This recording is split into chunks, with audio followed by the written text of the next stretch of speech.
My Last Duchess by Robert Browning.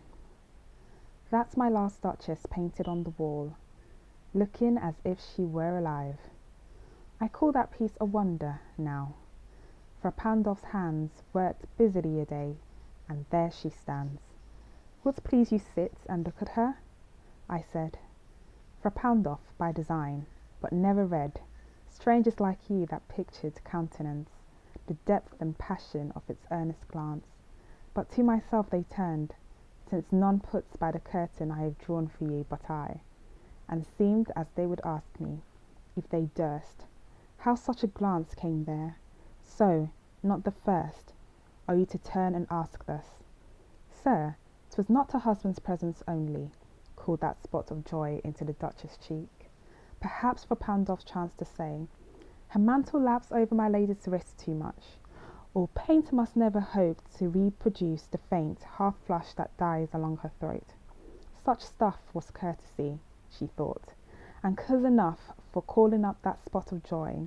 She had a heart, how shall I say, too soon made glad, too easily impressed. She liked whatever she looked on, and her looks went everywhere.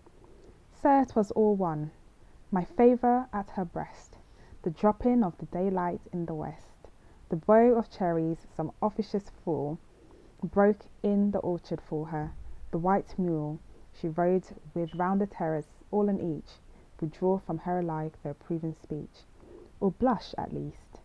She thanked men, good, but thanked somehow, and know not well, as if she ranked my gift of 900-years-old name with anybody's gift.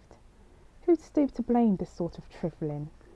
Even had you skill in speech, which I have not, to make your will quite clear to such an one, and say, just this or that in you disgusts me, here you miss, or there exceed the mark.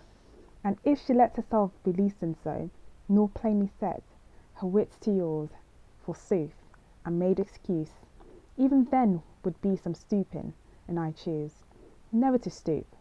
Oh, sir, she smiled, no doubt, whenever I passed her, but who passed without much the same smile?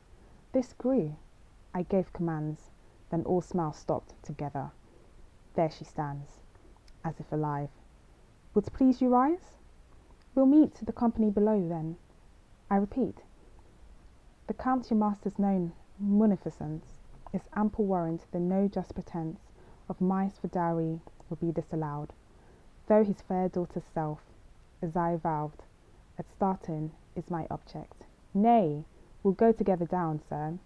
Notice Neptune, though, taming a sea-horse, thought a rarity, which clouds of Innsbruck cast in bronze, for me.